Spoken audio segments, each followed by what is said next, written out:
waxaa jira dad badan oo aaminsan in kubadda cagtu ay tahay harag la naqaseeyey oo waqti lumis ah, laakiin xaqiiqada iyo waaqicigu waxayna tusayeen wax ka duwan taas maalin kasta. Kubadda cagta ayaa maamulaysa waxyaabaha ugu waaweyn nolosha adduunka sida siyaasadda, dhaqaalaha ama xataa bini'aadanimada. Kubadda cagta ayaa noqotay mid daqiiqad kasta laga dhex heli karo fikri saameyn ku yeesha nolosha adduunka. Warbixinta maanta waxaan ku eegaynaa khasaarihii lacageed uu geystay ficilkii uu ku kacay Cristiano Ronaldo. Ka hor inta aan gudagelin barnaamijka, like saar page-keena oo share garee fiidiyoga.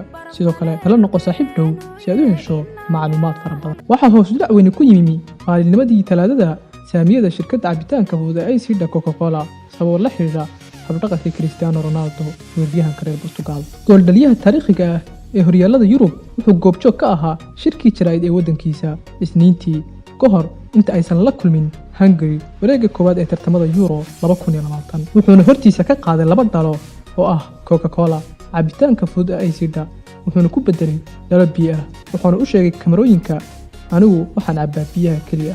sida laga soo xigtay warbixin saxaafadeed ee daabacday majallada Isbaanishka ee Marca. Habdhaqankani wuxuu saameyn ku yeeshay astaanta shirkadda, isagoo hoos u dhigaya horumarka saamiyada iyo qiimaha Coca-Cola, maadaama suuqa saamiyada uu furmay 3 galabnimo ee qaaradda Yurub. Waqtigaasna saamiga shirkadda waxa uu ku dhowaa 56.10 bilyan oo dollar. Laakiin 30 daqiiqo kadib markii Ronaldo iyo tababare Fernando Santos ay galeen qolka shirka jaraa'id ee Puskás Stadium ee Budapest, Hungary, saamiyada Coca-Cola waxay hoos u dhaceen wax ka badan 1 bilyan oo dollar, iyagoo hoos ugu noqday 55.22 bilyan oo dollar wax ka yar 30 daqiiqo.